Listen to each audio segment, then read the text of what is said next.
10:44. So we still haven't tracked down the auditor, so we we will move forward to item 9.5. This is the notification of proposed regional coastal plan. This is on page 197 of your agenda packs. Oh, she's been a long time coming. Long time coming. I'm really pleased that we have this item before us today, and we are joined by Bruce McAuliffe and Chris Straight, people who have been going through the long haul. And so I'm going to just turn it over to you if there's anything you would like to speak to with regards to this before we open it up to councillors. Perhaps I just so yeah, thank you, councillors, and thank you for the opportunity. Good morning. Yeah, we're just presenting the proposed regional coastal plan to you for your approval to go ahead and notify in accordance with the requirements of the RMA. The proposed plans are attached along with the supporting section 32s to the report. It's been prepared over a number of years following pretty intense consultation with a wide range of stakeholders, iwi and the community. Yeah, so it's been a big effort by the team and by councillors. Thank you, and appreciate all the hard work. It's anticipated that once we get your approval, we'll be notifying in mid-August for submissions, for public submissions, parties. Right. And yeah, just want to, if I can, speak a little bit to this before we open it up to councillors. I mean, notifying a plan is a significant matter for a council, and a significant matter that happens within a triennium. And of course, our decision today, when we progress with it, it's building on work that councils that came before us have done, councils that came before them have indicated, and obviously work of this council during this triennium. So just wanted to acknowledge all of the governance level input into this process. We, you know, our coastal marine area is a third of our region.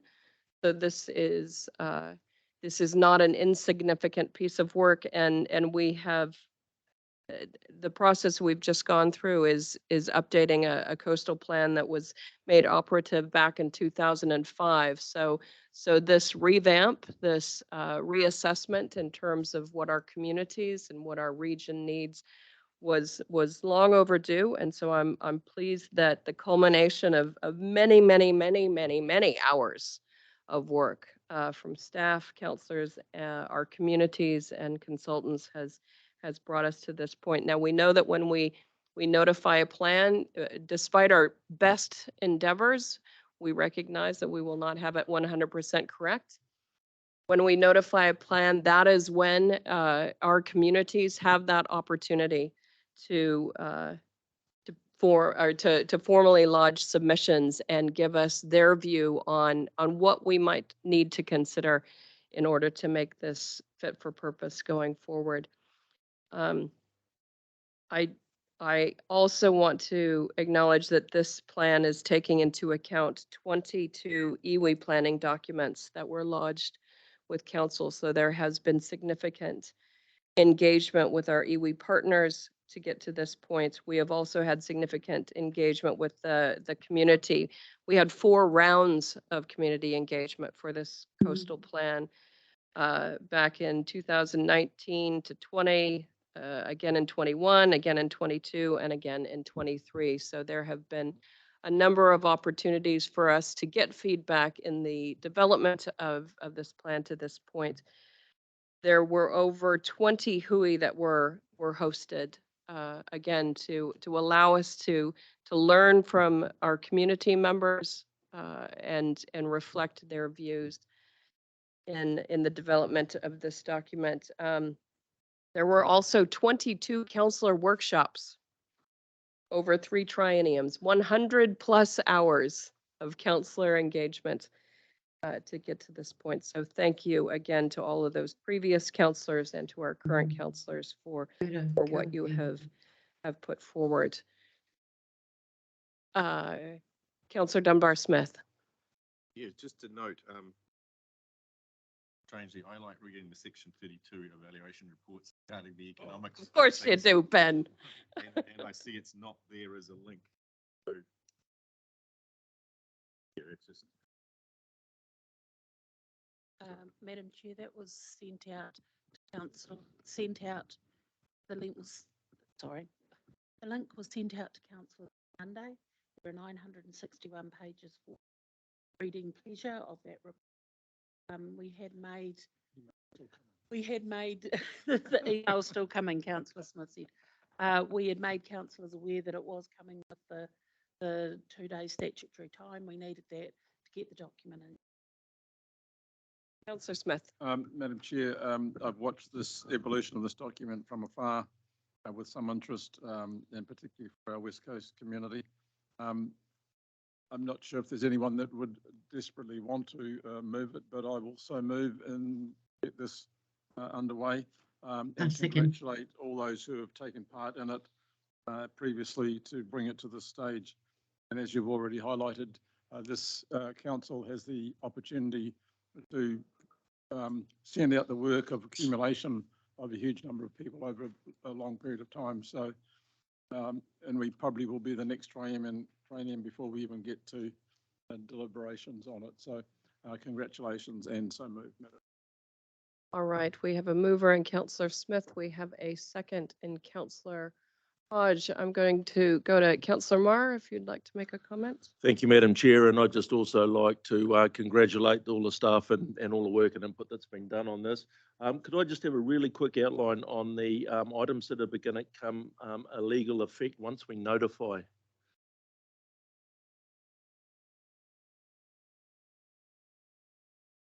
There we go.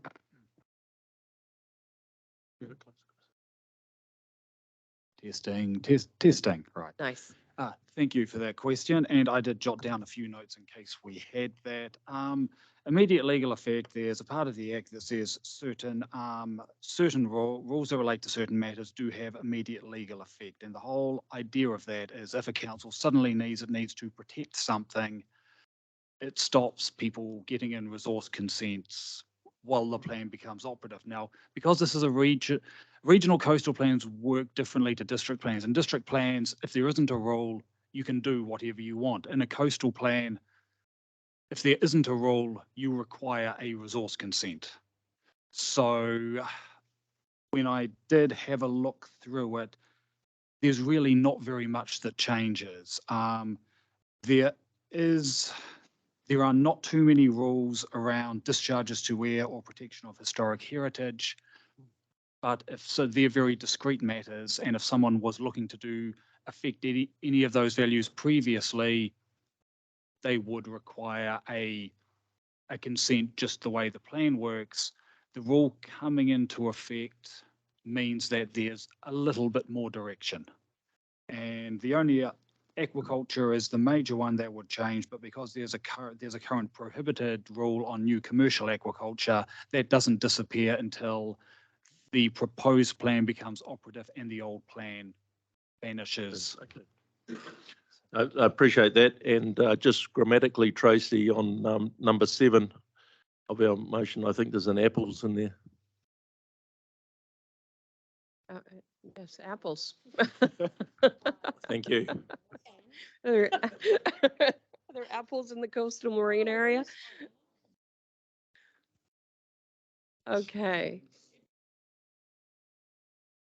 All right, and I am informed that once we notify, we will be putting out fact sheets so that that our community members can easily and clearly navigate what is being notified. Oh, yes, Councillor Mahuta. Just seeking, I guess, a potential for the TAs, what restrictions or new conversations we'll be having with them, given the changes. Yes, we've had conversations with I will say all of our coastal TAs over the 4 phases of engagement. And they've raised certain matters, and yes,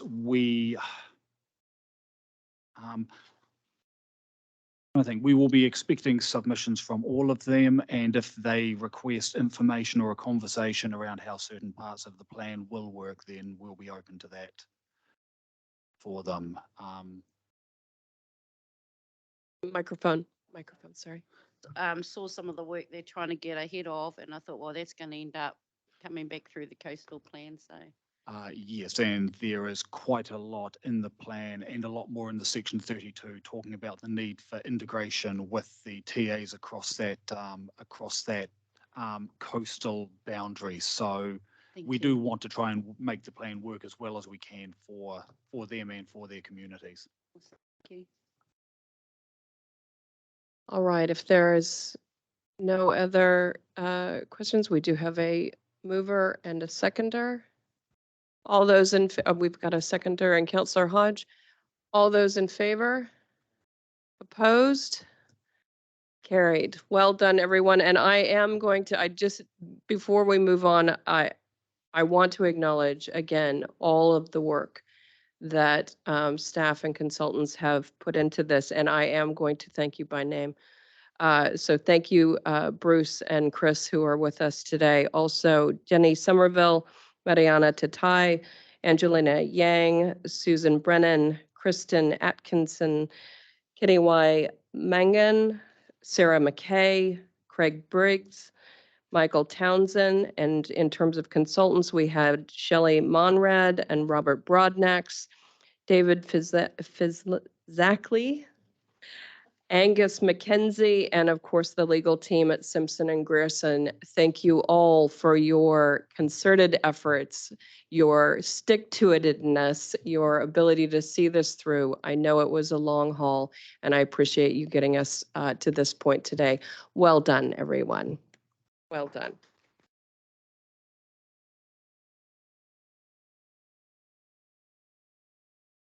All right. We will now go back to item 9.4. This is on page 156. This is the adoption of the 2021-22 annual report and annual report summary.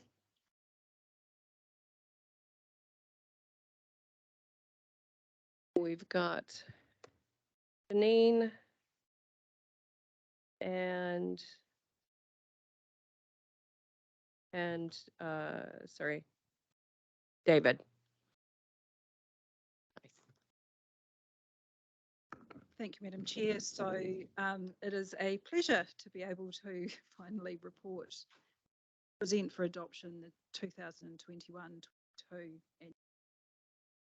Probably just a couple of key matters that I want to bring to Council's attention in relation to this adoption, both set out in the report, but just to highlight those.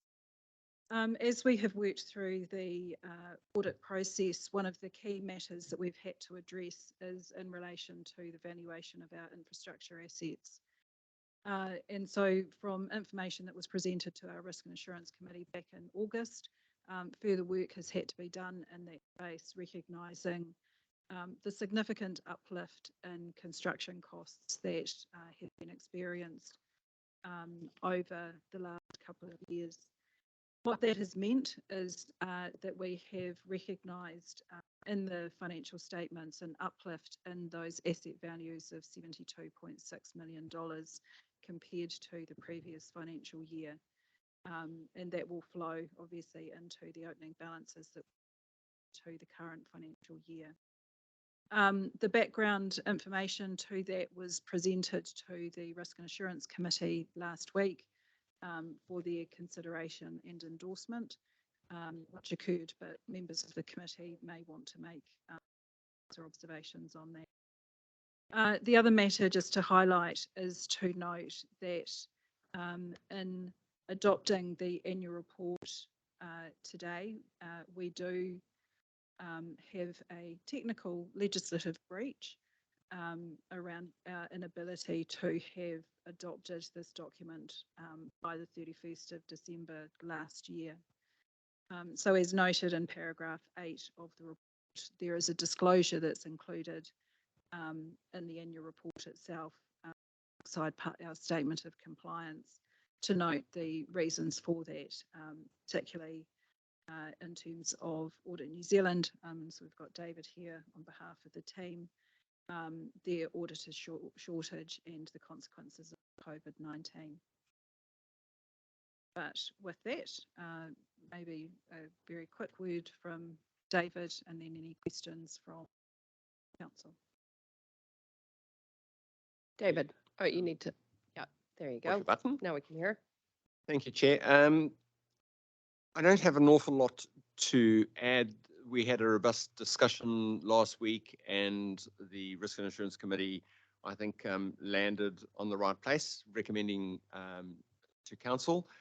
Picking up on Janine's point about the lateness, the audit opinion actually does have a comment in it, basically saying we acknowledge that our report was completed later than than required by statute. So, you know, so it's actually acknowledged in the audit opinion as well. I think what I would like to share most of all with Council is the Auditor General's focus has clearly moved to getting up to date, getting back to what things were like pre-COVID. There's a lot that's happened, change of jobs, shortage of auditors, all that sort of stuff. We're recruiting internationally. We have got an awful lot more auditors than we've had before. In fact, somebody told me, I think we've got 60 more auditors than we had before, but they all obviously newer, and going through that training.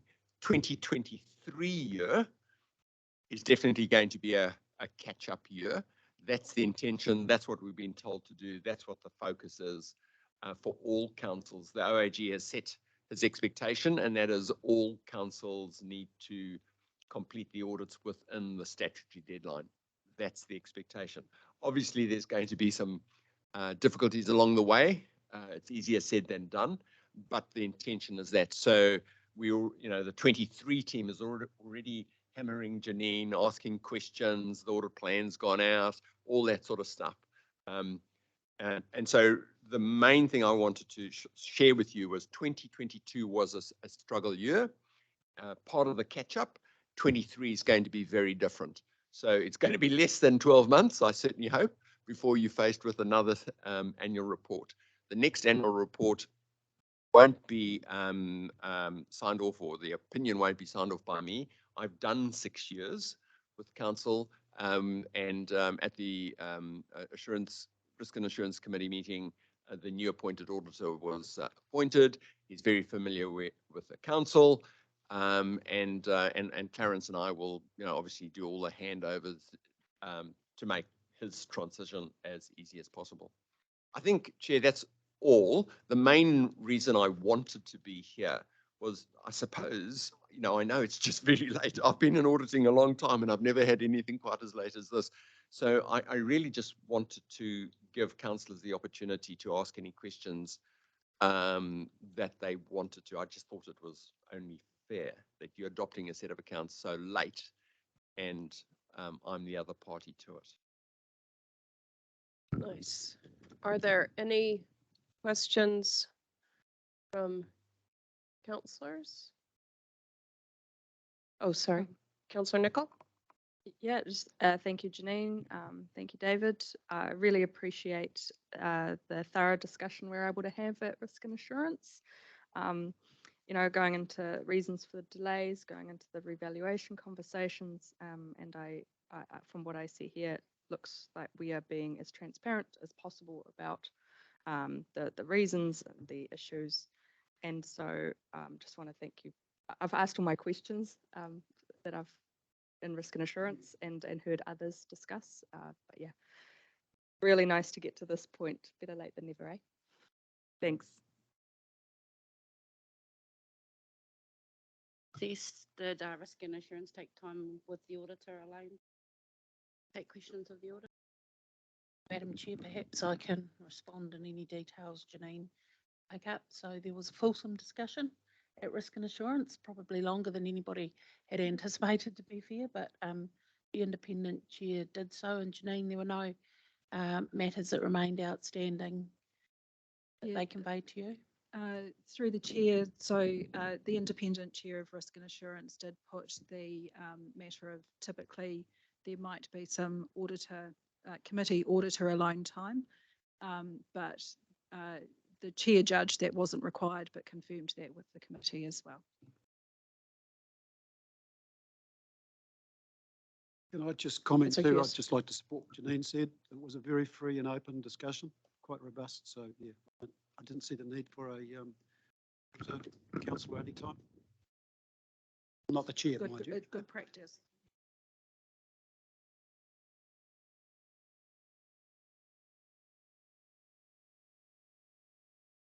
Yeah. Oh, microphone. There we And go. Chair, just if there's any doubt, I can confirm I was comfortable with that. All right. With that, we've got a motion that the board has received and that pending any minor changes, we've got a mover in Councillor Hughes, second in Councillor Mahuta. All those in favor? Opposed? Oh, noting, would you like that noted? Noting that Councillor Smith has abstained. All right, motion passed. Thank you. Thank you. Thank you very much. And thank you for your years of service as our auditor. Absolutely Much welcome. appreciated. All right. Okay. Oh, we're just moving through, aren't we? Moving through. I like it.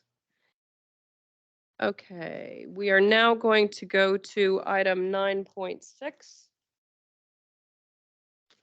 This is page 202 on your agenda.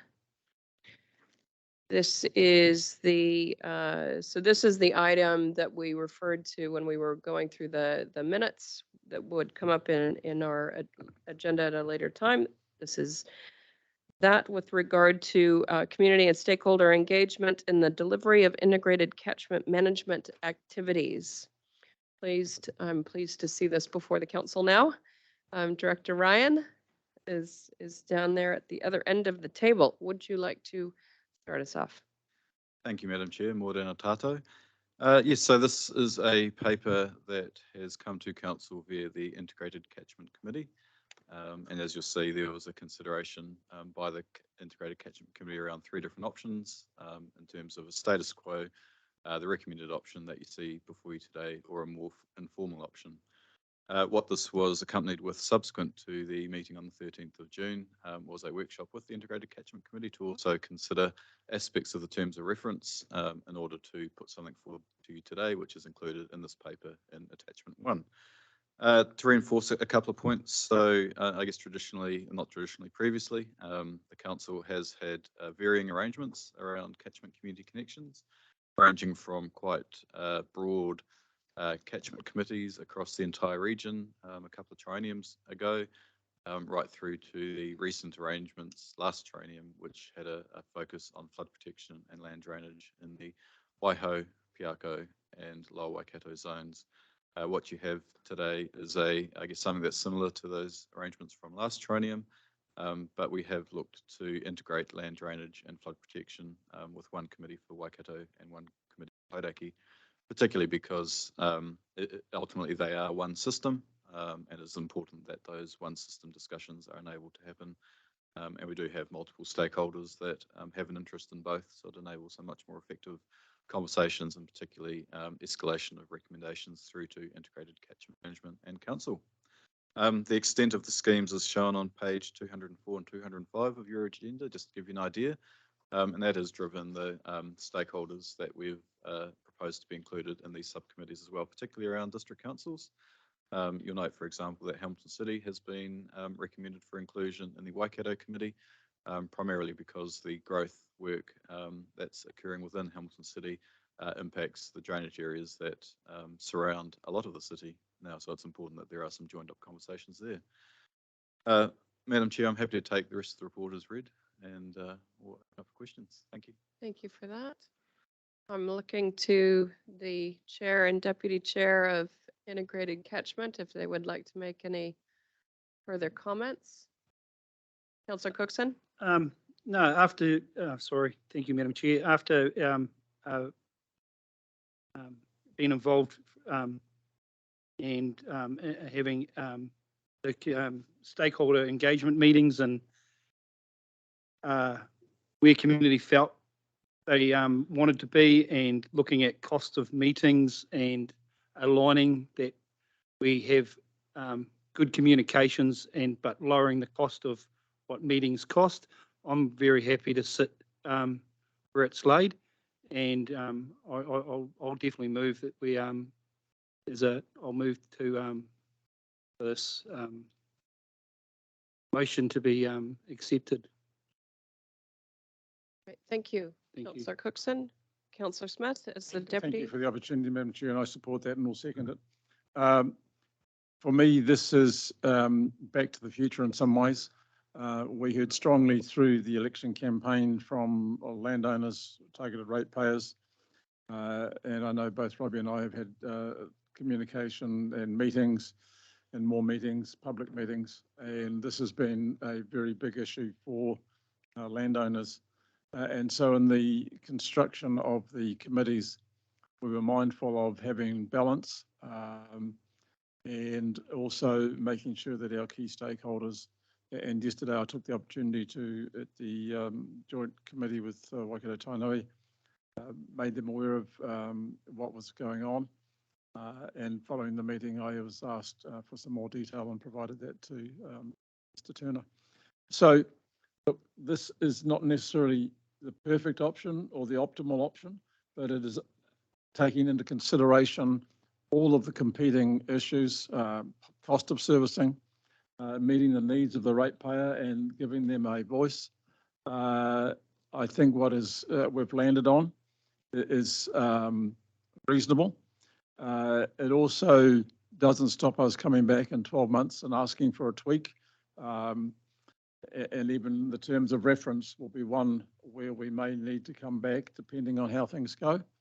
But just to give a little bit wider context, once these committees are up and running, and hopefully you support that recommendation, is that we are looking to go out to the drainage committees in particular that existed and shown on page 205 in the different colours, and bring those informally together in their previous numbers or similar, and get their thoughts and have the representatives who are on the committee present, obviously, and those would be part of that grouping, but bring those wider issues through those representatives to the subcommittee so that we are including as many people as wide as possible, but not necessarily in a formal sense. And that could well be the model for other areas should they should communities wish to take the options up. So we have, while it's not, everything is not able to be put in this paper, Robbie and I and Greg in particular have been certainly working with various communities, members of the community. I know Robbie shared it and I've shared it with the targeted ratepayer groups in the Lower Waikato, and the very favourable comments have come back. So, Madam Chairman, I ask for the support. And as I say, second the motion. Thank you. Thank you for that. I've got Councillor Hughes, Councillor Hodge, then Councillor Mahuta. Councillor Hughes. Yeah, look, I'd just like to, I know I'm not directly affected by it, but I know a lot of people who are, and I'd like to thank Greg and Robbie and Noel for the into this. We put a tight deadline on it. Meeting with 2 months ago, that deadline is going to be met, provided terms of references passed by ratepayers and support it. And I'd like just to follow this. I'd like to think that we're going to be able to engage more actively and more fully with the expertise which is embedded in ratepayers out there, and their knowledge and ability to be able to assist regional council to deliver projects hopefully more efficiently. For me, it's a win-win for everybody, and all I can do is encourage it and hopefully. Councillor Hodge. Good morning, Kato. Greg, I was wondering what happened to Waipa? If I remember in the last triennium, they always asked about where do they sit in having a subcommittee, or how do we relate to that lot in Waipa? I just wanted to know, why are they being left out? There must be a good reason for it, of course, but it'd be good to know why. Yeah, through you, Madam Chair. It's around the scope of the committees, which are very much focused in this area around our land drainage schemes, and getting, I guess, those stakeholders around the table that have an interest in the management of those land drainage schemes. So primarily around the northern Waikato, but certainly getting into around the Hamilton City area. Okay, but if you remember quickly, a subcommittee corridor last year, for instance, was around those people who are involved in Waipa finding a way to get together. And of course, Grant, when he was the zone manager there, I think he might still be, had to do a lot of it on hop. I'm not saying to do one, but I was just wondering where or how do we uffy that lot over there if ever they do want to get together and have a conversation with their constituent councillors going forward. Yeah, and through you, Madam Chair, I think that speaks to some broader opportunities we have across the region, and different models that are available. Certainly what I've indicated is there's particular interest right now around our scheme communities, but there's certainly broader interest in our catchment communities coming together using whatever model would be appropriate. Takutai. Thank you. Thank you. Councillor Mahuta. Kia ora, I'd like everybody else, like just to mahi to the two chairs for progressing this work so well, since it hasn't been long, and to your team, Greg, for providing the opportunities. And I've read the TOR, but I just wonder if we could name it something else. And it's a little thing, but then it is something different. It's not under the old integrated catchment management framework, because that would assume, is where Kato got to, is that it's integrating the catchments from the whole region, where it's only 2 catchments we're talking about. By that, I would rather have something to do with resilience in there, for the main reason that we want them to, we want to build the resilience of that community in those catchments to progress their activities. I worry if it stays in the same name, former members or former staff or everybody that used to work for integrated catchment thinks it's that, what we used to do in that space. And it's a small thing, but if just change one word even, and then it's not the old thing. You get what I'm coming from, Greg? So in my mind, for my 9 years here, integrated catchment was the whole region and its catchments. This is 2 catchments. So it isn't that. So happy to take the direction of the community, of the committee, of council in that regard. Catchment enhancement, catchment resilience, I don't care what you call it, but it's not integrated, because integrated in our previous, I know for this term, that's what it means, but there's too many years of integrated catchment meaning the whole region. So at this stage, both the committees, so one is suggested to be named the Waikato Scheme Subcommittee. Yeah. And the other one is the Hauraki Scheme Subcommittee. So those are the 2 names that are proposed at the moment. Yeah, to the Integrated Catchment Committee. So I'm just saying. So there's no people integrated in the actual. It's the internal one here, It's still the Integrated Catchment Committee. It's reporting to the Integrated Catchment Management Committee. Okay. Yeah. I'm just trying to figure out where cut to jump from, but I get it now, because Waipa, all those other South Waikato, Coromandel, I know they haven't asked, and we expect them to maybe ask, but. As I understand it, Greg, the intention is we've got this far with these 2 areas because there was very specific interest and a very strong ask.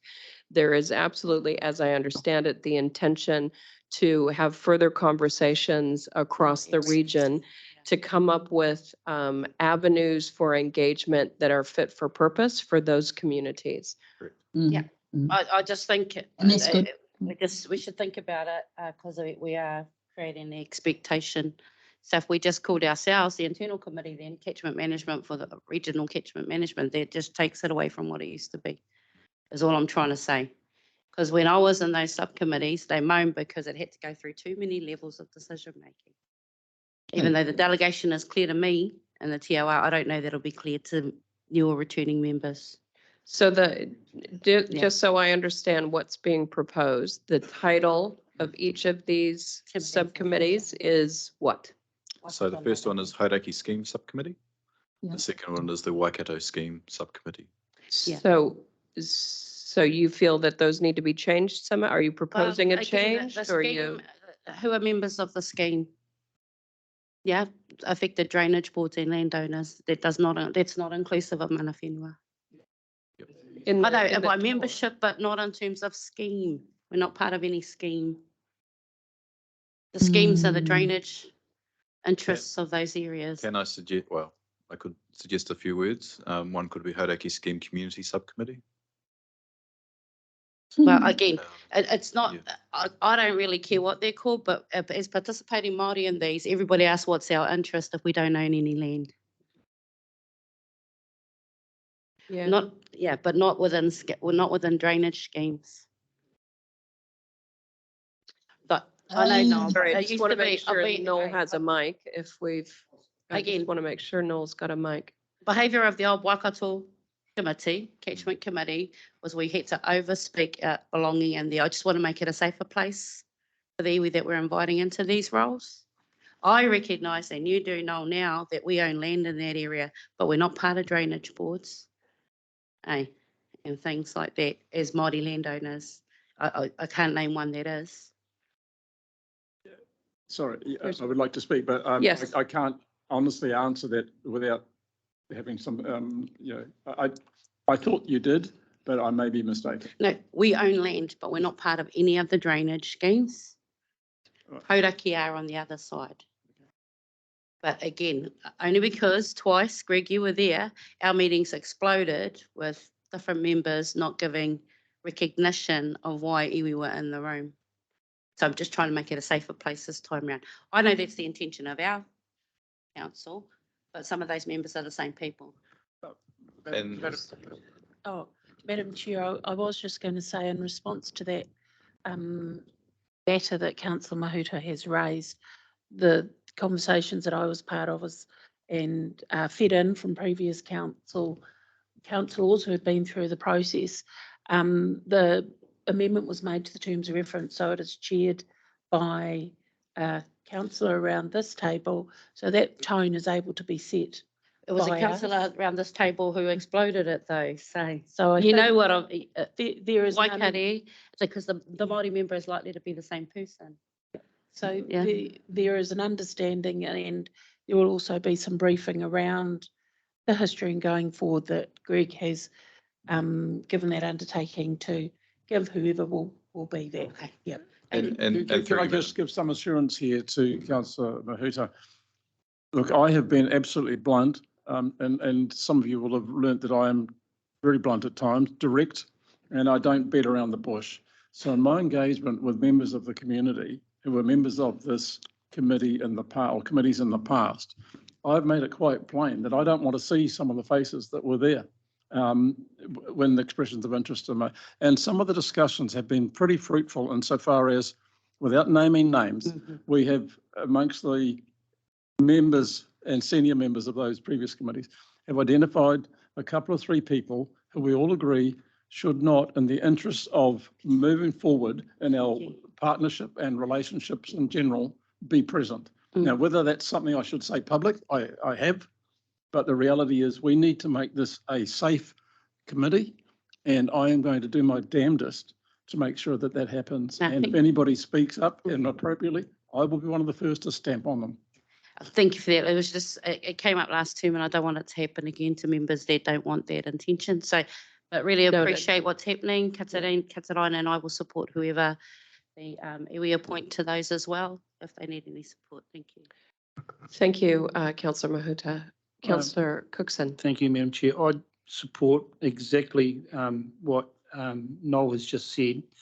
And sorry, Tipper, that you weren't at the engagements, but those stakeholders or targeted ratepayers, I suppose is an easier way to explain it. They all said the iwi engagement that I have at those meetings has got to get better. They all said that. And they also said DOC engagement has to get better. And because they said we can't do it without them. So those, yeah, and those members are wholeheartedly want to see Doc and iwi at the table at every meeting, not one in a year. Yeah. So it was really pushed hard. And if you want Greg to go back to the terms of reference, it's one of the most important things they said in it. It's not the terms of reference, sorry, what was said in the meetings. In the community sorry, engagement meetings. In the engagement meetings. So it's there. It's written down in hard copy for everyone to see. Thank you. Asked and answered. I just been quiet to say it because I'm in the Waikato. Thank you. Great, thank you. All right, I've got Councillor Hughes, Councillor Dunbar-Smith, and then Councillor Nicol. Councillor Hughes. Very small point, but just following up on what Tipper was saying, I'd like to change the word integrated to efficient catchment management activities. To describe what we're trying to achieve. We're not, that would be the terms of reference of integrated catchment committee, not the committee, the subcommittees that we're talking about here. I'm talking about, yeah. Yeah, can we progress that conversation at ICM?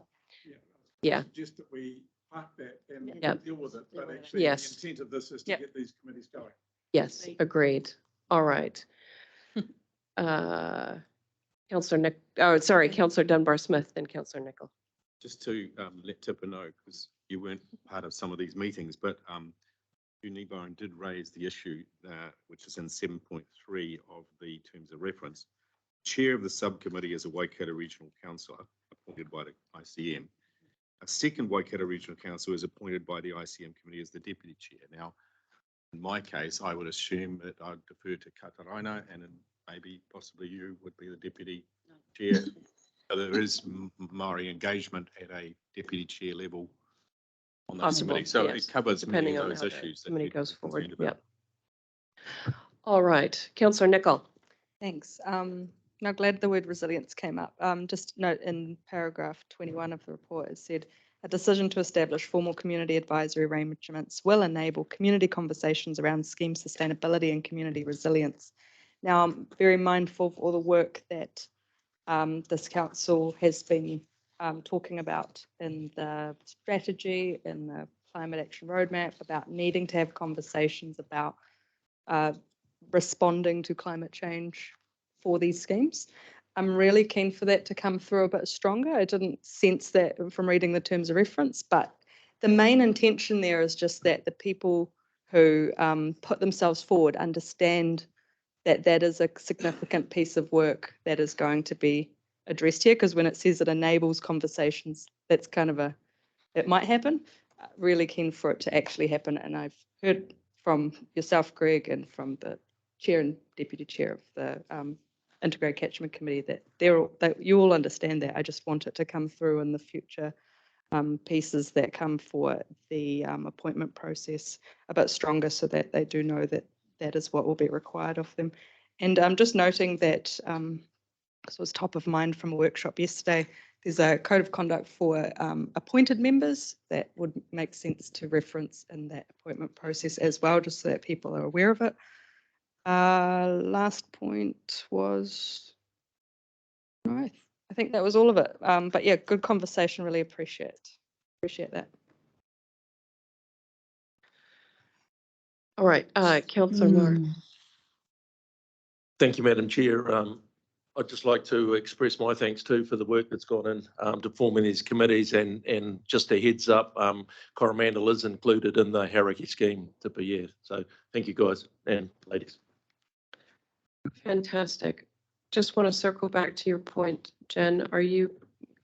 Did you want something added in here, or are you happy? I'm comfortable the understanding's there for the term of reference, and there was a reference that they might even be updated at some stage, but as long as it comes through in the other pieces that follow, that's fine, which is kind of the same as saying, you know, getting the feel of and the impression for others that this is, these are committees that are not like the previous. Yeah. They have a new feel to them. So if that's coming through as an action anyway from a potential name here or there, or I think the message has been received by Greg, and if chair and co-chair are happy, then I'm comfortable just going with what's on the board there. Great. Thank you for that confidence, Jen. For me, these committees, and I joined Drainage Committee 27 years ago. It's nearly 28 now.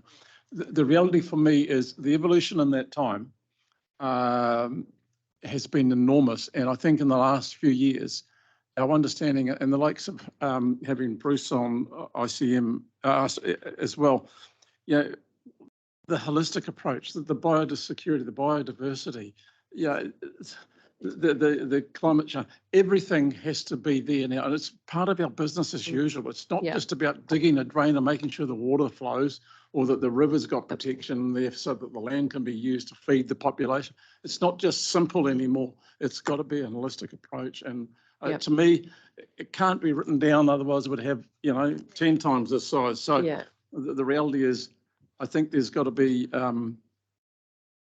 some acceptance that we know about it, and it will be in the back of our mind. So look, it's not like the Pantene ad, but you do it and it will come. But let's just make sure that as we evolve, we keep an eye on it. Thank you. Nice. Something to add? I just wanted to support what Noel said, and the other thing is that hopefully this is going to build some real community engagement and longevity to the schemes, that the engagement is going to go on for not 3 years, it's multi-generational. Yeah, that's what we're after anyway. Thank you. All right, Katarina, I see your hand up. Yeah, just quickly, 7.1 of the TOR. I just wondered, all of the constituent councillors are not included here. You've got one from the Ngā Takiuta or the other. Oh, so let me start again. So you've got the deputy chair and the chair of the integrated catchment, and then you've got number C, one nominated either from Ngā Takiuta or the Waiho constituent area. I want to ask in Hauraki, why is the deputy chair inclusive in here, and why not just Robbie, Ben, and Warren as constituent members of Hauraki, the members that should be here, and of course myself if I want to be. But and then the same goes for Noel's area. Why is Robbie over there when you got constituent members of that area who could be on there? Just a question, guys, because I wasn't at any of these meetings, because that's not what we did in all of the years. This is my third term, and the first 2 terms we never had both chairs of each area on both of them. We had the chair, which happened to be Hauraki Waiho chairperson we used, and the constituent members of all of Hauraki were involved in Hauraki. And on the other side, the only one that was involved on occasions was Stu Husband. The rest of us were, it was left up to the constituent members of that area. So I just want to understand that group. Maybe you might be able to tell me why the chair and the deputy chair of the integrated catchment committees are on both of these, Waikato and Hauraki. Okay, I'm going to go to Greg first, and then I'll come to you, Noel. So through you, Madam Chair. So Chair and Deputy Chair, just to reinforce that connection with the Integrated Catchment Management Committee to make sure that there is that strength, because that will be the pathway for representing recommendations. The proposal around having one nominated constituent councillor included in the committee membership was around numbers. Certainly for the Waikato, what we had last triennium was, when you look at boundaries, etc., quite a number potentially of councillors involved. So the proposal is effectively for the Integrated Catchment Management Committee to identify one particular constituent councillor to be the champion around those particular tables. Thank you. Noel? Thank you. Sorry, Ben. Look, when we talked about this, and Greg's touched on it, it was should one or other of the chair or deputy chair not be available, the other would be there and be able to take the matters and lead it towards ICM. The other issue is, as Pamela and I discussed yesterday, was because of her role as chair of this organisation, she made it quite plain that she wouldn't be putting a hand up, and so the likely for the Lower Waikato would be myself. Robbie and Tipper. About workload Yeah, distribution as workloads well. and yeah, appropriate for the situation. I'm not going to try and jump the gun on Hauraki because I think Hauraki should get what they want. But it's something we've talked through. And I have no problem with Robbie coming over and supporting in the or leading the subcommittee in Lower Waikato. It's the right person for the job. So yeah, we can't do everything that everybody wants, and that's what we thought was the best. So, Katarina, so I'll leave it at that. Yeah, Thanks. Kapai tēnā, after all, I'm not involved this term, so I'm all good with that. I just wanted to know why. Because last term we had a councillor as the chair of the Hauraki, and we had one of the targeted ratepayers was the deputy chair. And the good thing about that was it made them feel, I believe, and Robbie can tell you either way, made them feel more connected with the whole thing instead of just people that were at the table. So at the end of the day, like I said, I'm not part and parcel of this committee. And if this committee is they're happy with that, I'm all good with that. I just wanted to ask a question. Thanks for that question, Katrina. I've got Councillor Dunbar-Smith. Yeah, Carolina, this has been carefully thought through. So where you have 7.1, the members, the chair of the ICM and the deputy chair, which are currently Robbie and Noel, will be automatically on these committees. But when you look at 7.3, the chair of the subcommittee is a Waikato regional councillor appointed by them. So that might be one of those two. But there's a second Waikato regional councillor who becomes the deputy chair of that subcommittee. Now, in our case for Waihau, I would assume that that could be you, and I might come along to the meetings as an alternate, or vice versa. So we're well covered with councillors that are of the region managing this and still Staying having some connected to direction their and control, being communities, chair of meetings. So I think it's been well thought through. Thank you. And can I just add that I was able to attend and participate in a number of these conversations we have had with the community. I do believe that what is put forward here is reflective of the collection of feedback that we got. As has been mentioned, you can't keep everybody happy because there are at times proposals that are in conflict with each other, and you've got to pick a path. And I fully support what's been put forward. I personally am really pleased to see that we've got this in hand, particularly for these two areas where we all know the constituents are paying considerable levels of targeted rates. I see no trajectory in other than increases in that area. And so it is absolutely imperative that there is avenue for those community members to have a voice into integrated catchment, into that decision making, into that priority setting, and being able to have the opportunity to hold this council to account. And I believe that these mechanisms that have been put forward here allow that to happen. So I'm certainly in support. We do have a mover in Councillor Cookson and a second in Councillor Smith. All those in favor? Opposed? Carried. Fantastic. Well done, everyone. Well done.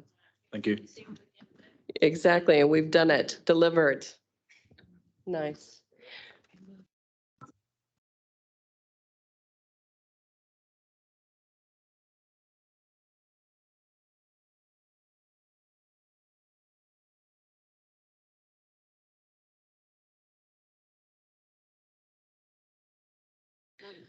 All right, councillors, I just, I note that Councillor Strange is, oh, sorry, Angela, did you have your hand up on that previous? Oh, was that a voting No, hand? no. It was just to draw attention to the fact that I was online, but thank Awesome, you. awesome. I do note that Councillor Strange has joined us, and can I, with the blessing of council, can I move item 9.10, which is the short list of regional rating options for public transport services forward. I know it was important for Councillor Strange that she was able to participate in that, and I know that she's got other matters she needs to attend to later on. So with the council's blessing, we'll move that one forward. So we will move to item 9.10. This is on page 268 of our agenda. We've got Director Tamara joining us. I will let you introduce the item. Thank you, Madam Chair. Thank you, Council. This item is one bringing together one of the recommendations of the Public Transport Business Improvement Review that's been around for a while. And it relates to a rationalisation and regionalisation of the funding model for public transport services.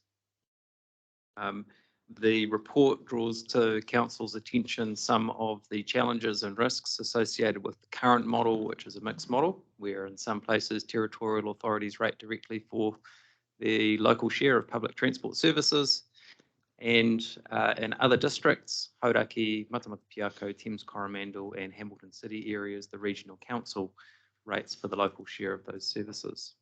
It is only the rates component that we're talking about in this funding model, which is of the net cost of public transport services represents 49% of that cost, with 51% coming from Waka Kotahi, the New Zealand Transport Agency. The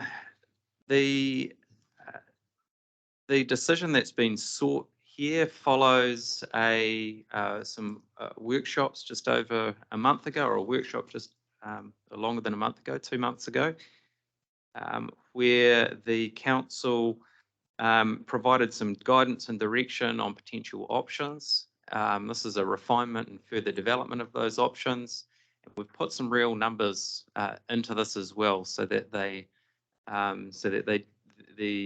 impacts versus the status quo are obvious and apparent, with a view to trying to strike that balance between a fair distribution of the cost of service to beneficiaries, while enabling the investment and accessibility in communities that need it. By way of a baseline, I know there'll be likely a bit of focus on the numbers in the report. So just by way of a baseline, the $19.5 million, were that to be spread equally region-wide across all rateable units, that would equate to about $90 per rateable unit per annum. Those numbers are just indicative for the purpose of illustrating the comparison between options. So if you were to treat it as a fresh baseline, that would be about $90 per rateable unit. Now, none of these options represent that, because it seeks to shift those costs to areas of greater or lesser benefit, while realising that there are region-wide and intergenerational benefits to public transport as well. The decision that we're looking for here is not to endorse or support a specific option.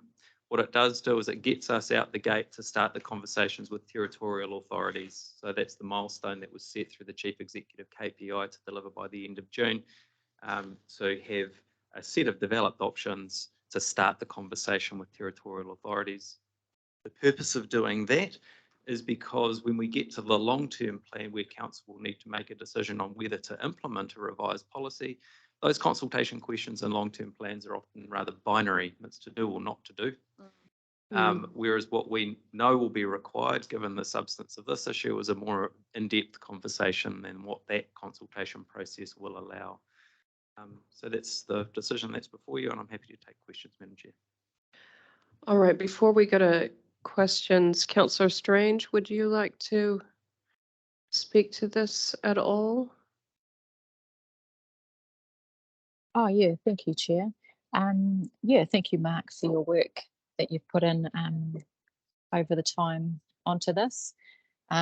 Really appreciate where you've got to us to at the moment. Last Terranium, we quickly realised that how we rate currently for PT within the region is incredibly inefficient and time consuming, and just doesn't work for the customer.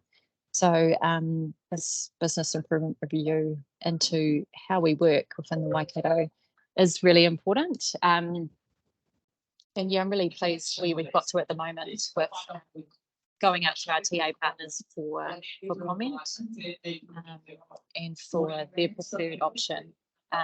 Like it says in the report, it's not binding us to anything. It's just that further conversations with our partners can be had, which I think is really important, given that we have such a diverse region, and each community has different needs as well. Yeah, I think I'm happy to move this item to get it on the table, and then, yeah, hold some thoughts for later on as well. Thank you. Terrific. Thank you. I've got Councillor Nicol, then Councillor Smith.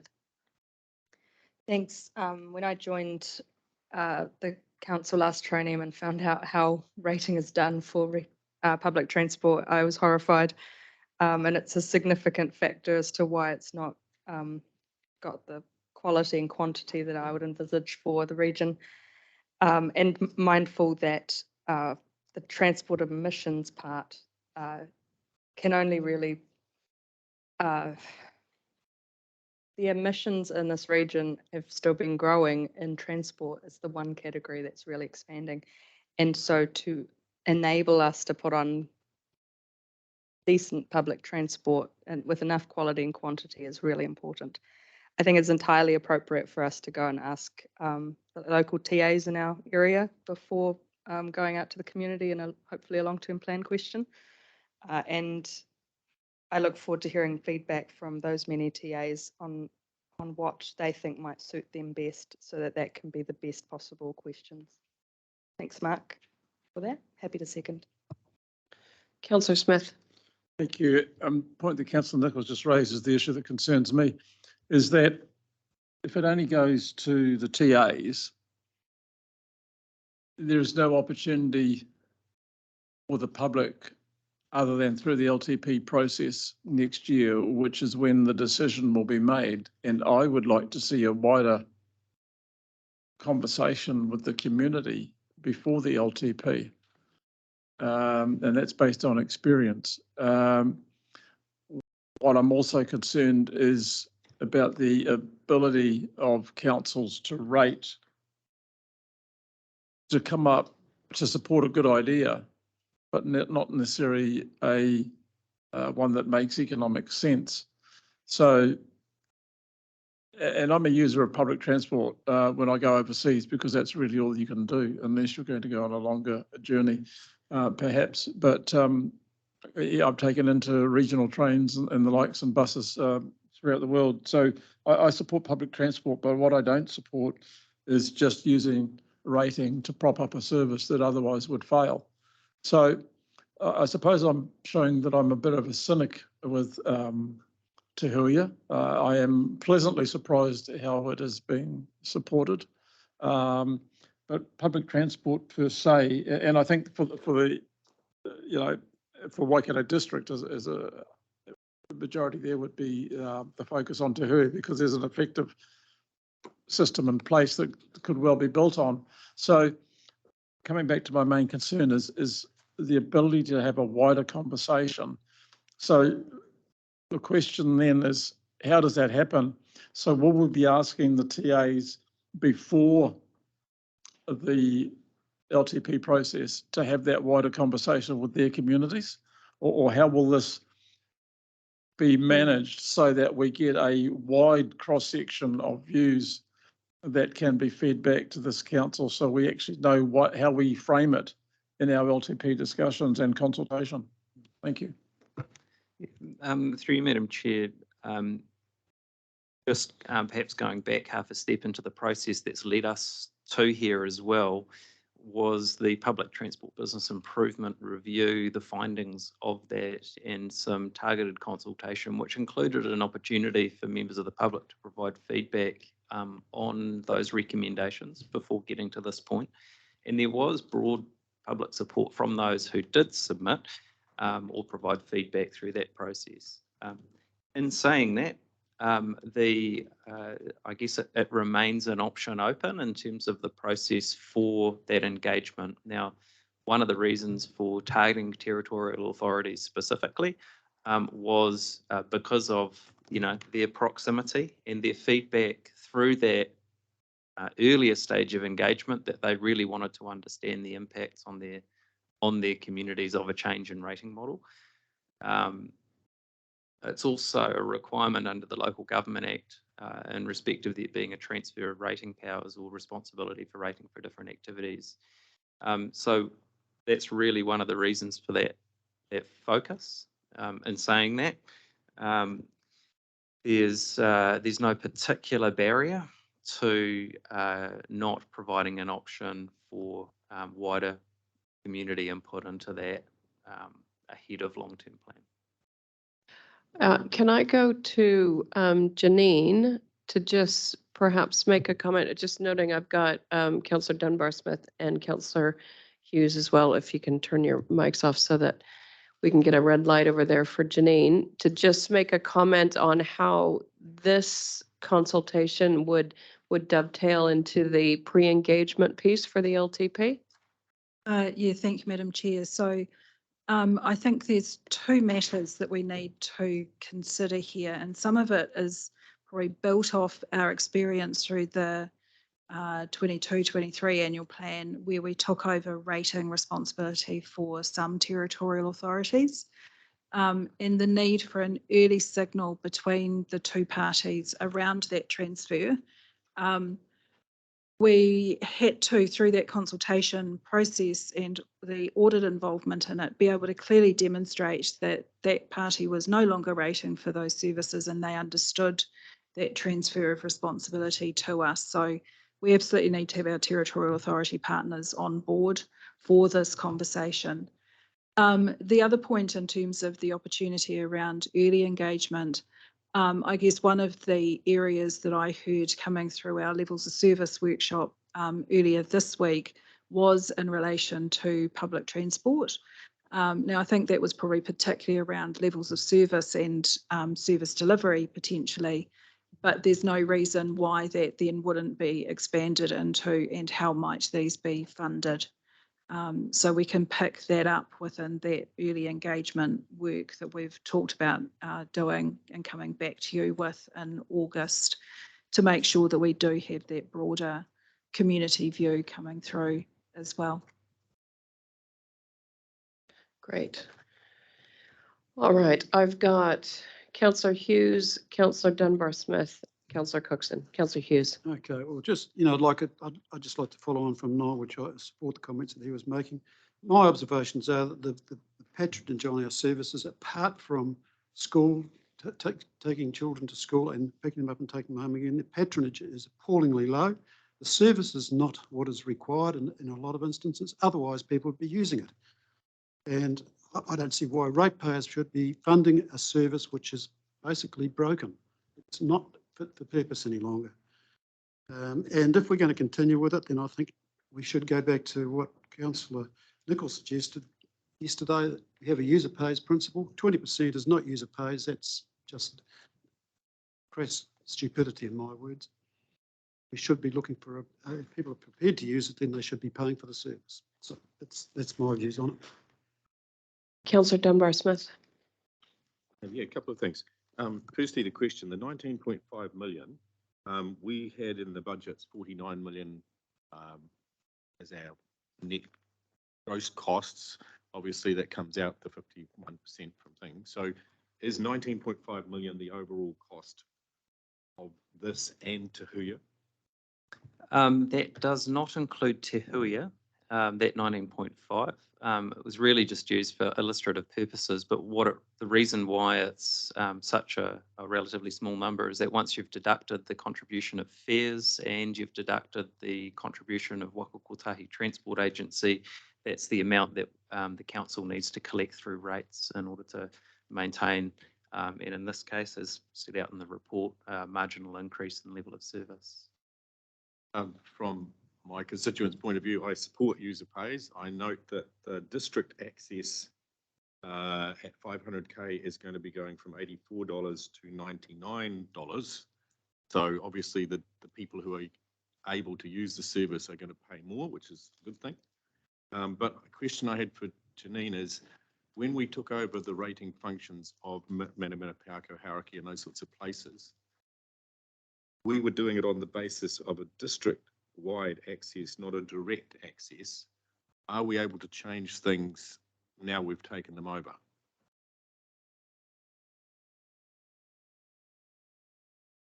Yes. That was a yes from Janine. Oh, through consultation. I'll just do the translation rather than try and get you a mic over there. All right. Okay, where am I at? Councillor Cookson, then Councillor Smith, and then Councillor Nicol. Thank you, Madam Chair. Yeah, I'm just struggling with the cost of it all a bit, how we, our communities are meant to pay for that sort of increase. So doing without full public, without involving public consultation, I'm really struggling with it a bit, like Noel said. Again, we're not making any decisions out of this. I understand, but I'm really struggling that as it says at the moment, we aren't going to communicate with the community. We're only going to communicate with the TAs. So I'm really struggling with that bit. So yeah, sorry, but that's my point of view anyway. All right, Councillor Smith. Yeah, so two issues there, just following up with Robbie. It's not about decision making, but it's about public awareness so that there is discussion and debate within the community and an understanding that you get maybe a month, 6-week consultation with an LTP. Is it a good? The community doesn't necessarily get a mature discussion, so raising it early and being able to, people being informed. They talk about councils, not really consulting, and the timeframes, if we stick to them, don't give that. So I'd like to, I really would like council to consider socialising in a way in which it's not alarm raising or whatever. But just going back to the point that Ben raised, if I can, in here we've got the model user versus public, 20%, 80%. So a question back to you, Mark. My understanding is that prior to COVID, and I want to sort of exclude COVID because it's skewed things a bit, but a number of the services, I think if I recall correctly, was the Raglan, the Huntly, the Tiamutu and the Cambridge runs were in excess of 40% fare box recovery. So some of the services are paying nearly a fair amount in the whole holistic public transport space, but other services are really only there because it's a nice thing to do, but they don't really pay for themselves in any way or otherwise. Can you give a bit of a steer to, because that 2080 is idealistic or a model, but the reality is individualised. Some services are really well patronised and help pay for themselves. Yes, through you, Madam Chair, the fare box recovery of individual services varies wildly. Yeah. No public transport service in New Zealand pays its way through fares, and the level of additional investment required over and above fares varies significantly, from in the order of, for us, as you said, in the order of 50% fare box recovery for some of those very well patronised services, including the likes of our Comet service in the urban area, through to quite low levels of around 15 or so % for some services. So they do vary significantly. And they cross-subsidise the high ones, cross-subsidise the others? In effect, yes, because they all come from the same pool of funding. Thank you. Councillor Nicol. And thanks. So with all the services we provide, it's always important that the funding policy is correct, and there's always a balance to be struck between user pays and public good. I think it's definitely time to look at how public transport is funded in the region. It's really appropriate to ask our TAs first as the ones who are like us rating for half of the job. And I'm really keen, like Councillor Smith has also picked up on after Janine's comments, that we do really seriously consider early engagement with community on the public transport situation.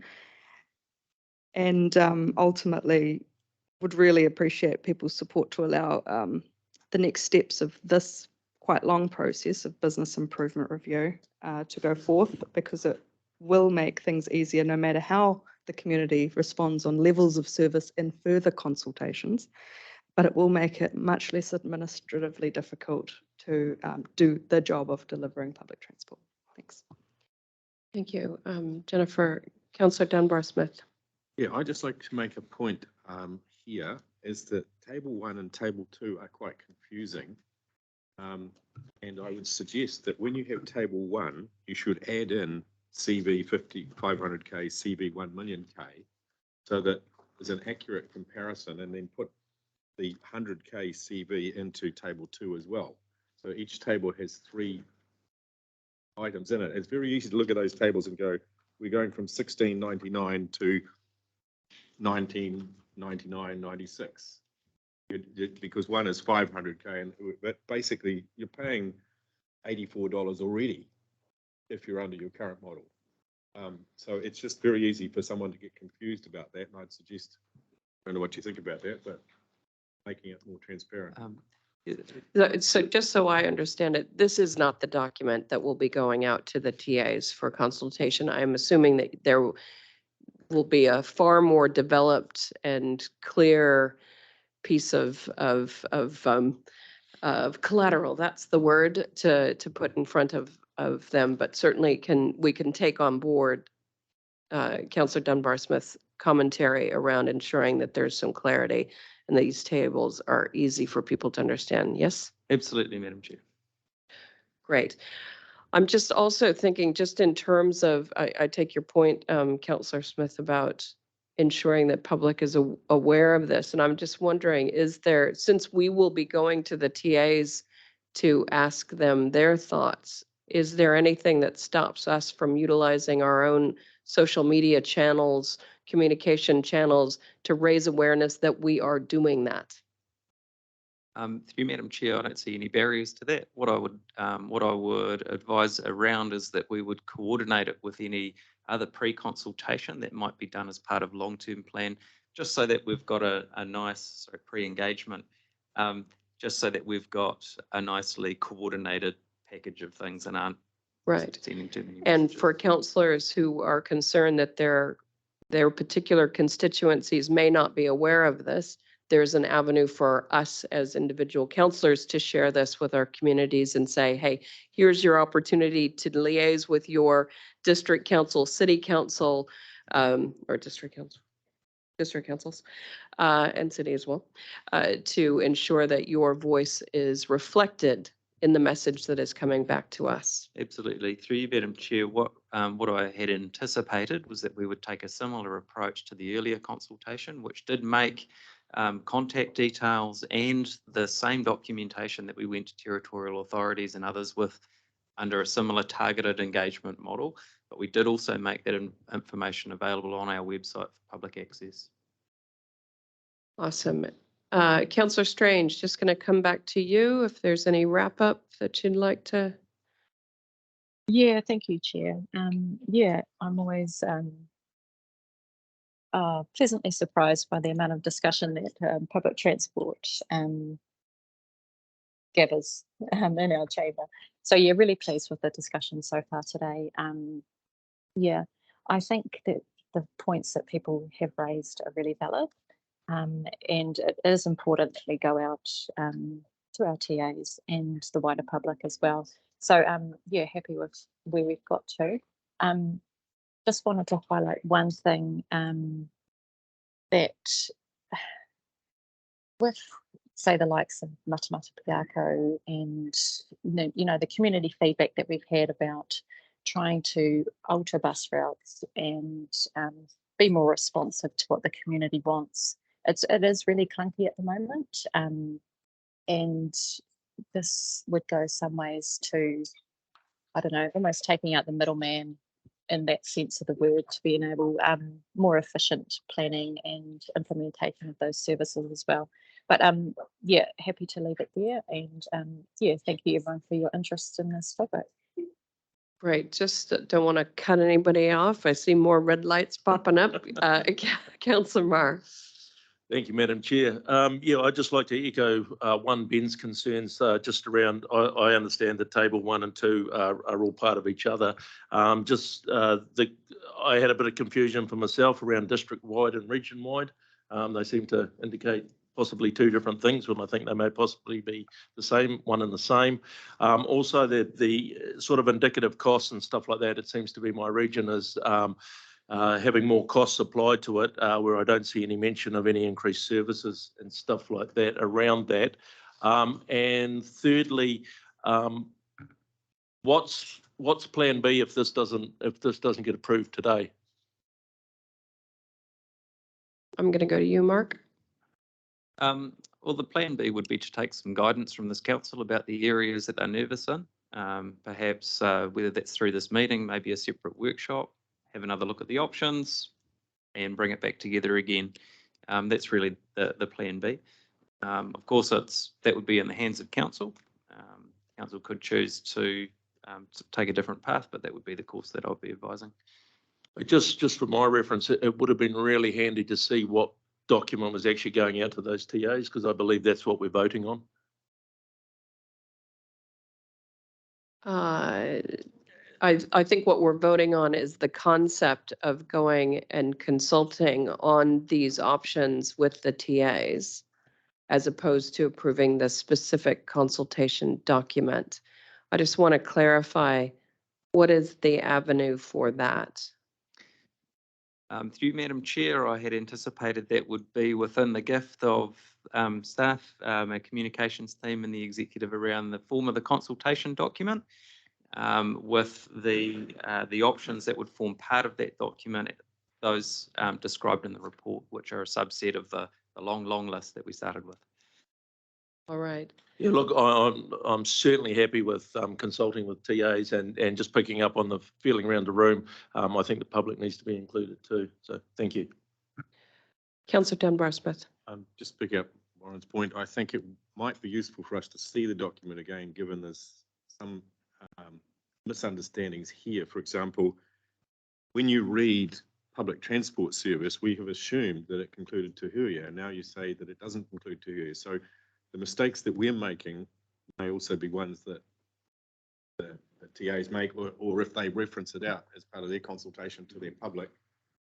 So there's just a couple of, it would be nice to see in August if you're ready by that stage to have a look at a document. So I suppose that this discussion here is a great avenue for us to highlight those bits where we had some questions that arose out of this. I'm sure that Mark and his team are taking down all of the notes that have been raised. My personal view, I do believe we can trust the staff to effectively and accurately reflect those views. We have expressed that we have a desire to ensure that the public is aware that this process is happening. So let's make sure that we include that in our communications. And also, I think that what you're hearing is a desire for councillors to be able to communicate this to their constituents and raise their awareness. So in the communication, if there is collateral that can be provided to councillors so that we can ensure our constituents are aware, that would be really helpful to alleviate any concerns we might have about public being across what the options that are being discussed by their district councils, city councils, but also, hey, any opportunity we have to raise awareness of the work that we're undertaking and to encourage further public engagement with that, I think is a positive outcome for us. All right. So we've got it moved by Councillor Strange and seconded by Councillor Nicol. All those in favor? Opposed? So we've got, did you want division or no? No, okay, so one opposed, motion carries. Thank you, everyone. And Councillor Strange, while you're online, can I just acknowledge that I had fantastic positive feedback. I think it was yesterday that you were representing this council at a regional rail conference and sharing the learnings that we have gained in our process of Tahuya, and I've heard fantastic feedback. So just wanted to acknowledge and thank you for representing the council so effectively in that. Yeah, Yes. thank you, Chair. And yeah, thank you for the opportunity to do so. Appreciate it. Madam Chair, I just wanted to make a couple of comments and to draw councillors' attention that that is the last agenda item you will receive from Mark before he departs. I wasn't going to let him, he ran away very quickly. So you are aware that Mark leaves us the end of July.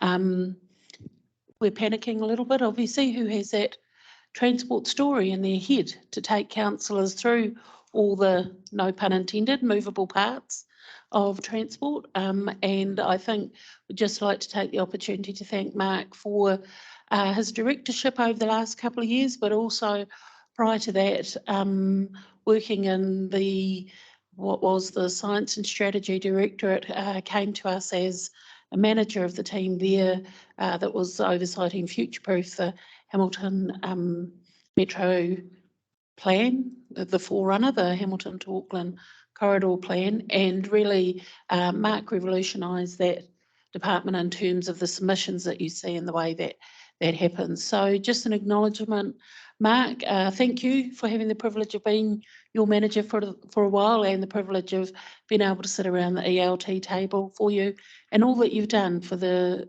Transport Directorate in the last couple of years. Thank you so very much.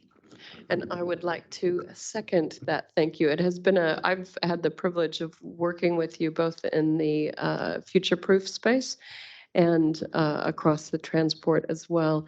And you have always been so willing to talk a newbie through through the intricacies of both of those pieces of engagement. And I appreciate your willingness to meet and to discuss and to pick apart and to help formulate positive ways forward for this council, particularly in the transport space. I appreciate how you have championed the work that we do here in the region and have represented it so well. So I would like to acknowledge that as well. Thank you very much, Mark. Much appreciated. And I still hold out hope that you may see the light and come back.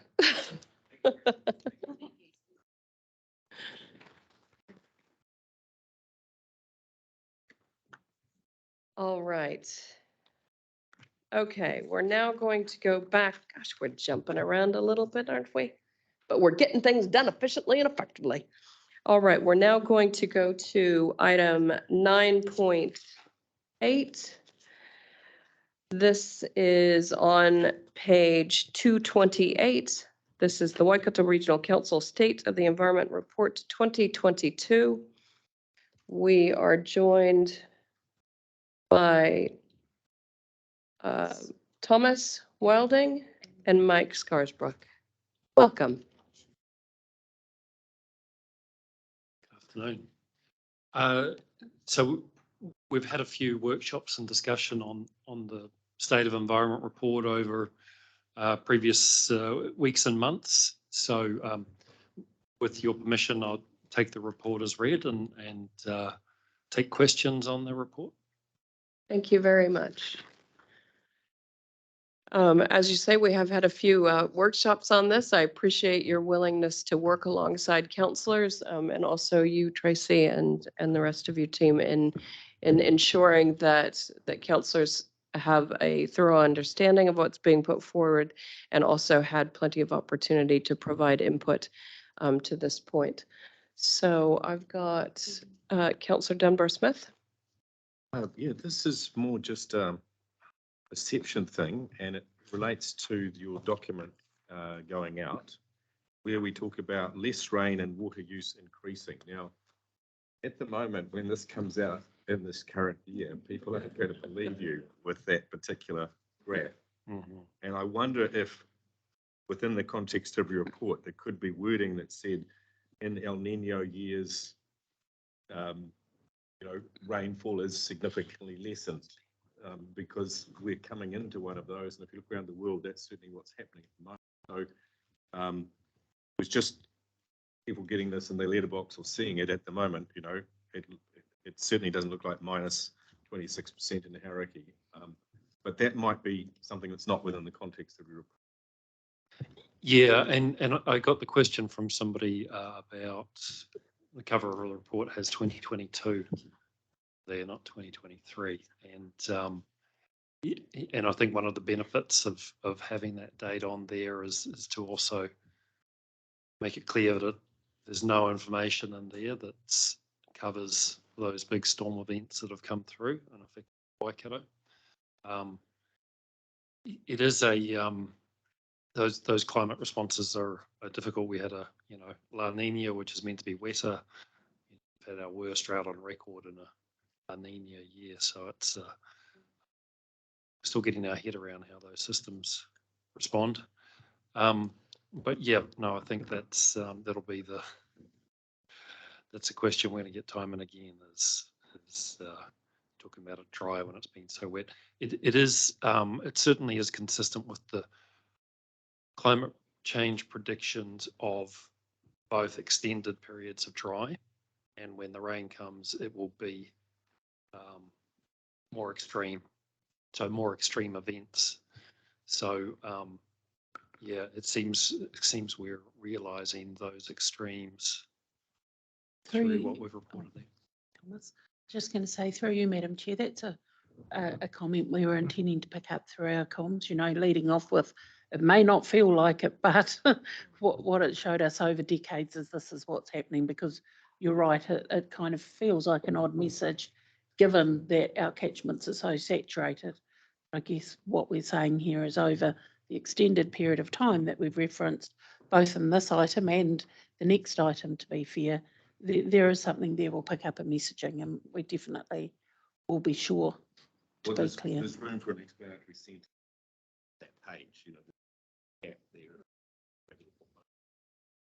Yeah, it was more the comms that follow the document, the communications package. Yeah. Councillor Mahuta. Happy to move the report. Just got a couple of questions alongside. How do we increase the audience of the report? Our communities are now trying to have resilience conversations where the environment is included, but again, not everybody is a consumer of this type of information in this format. Again, I'm talking about think people will take a 5-minute fact off Facebook over this whole report. So how do we increase the audience of the report is my first question. So that's accessibility. There's a whole generational kind of need that want to access this report, but I know I've been on community boards in different conversations at the moment. They know it exists, but not everyone's been, they're trying to have some of the conversations that this report informs. And then how do we lean it into the resilience conversations as a useful tool?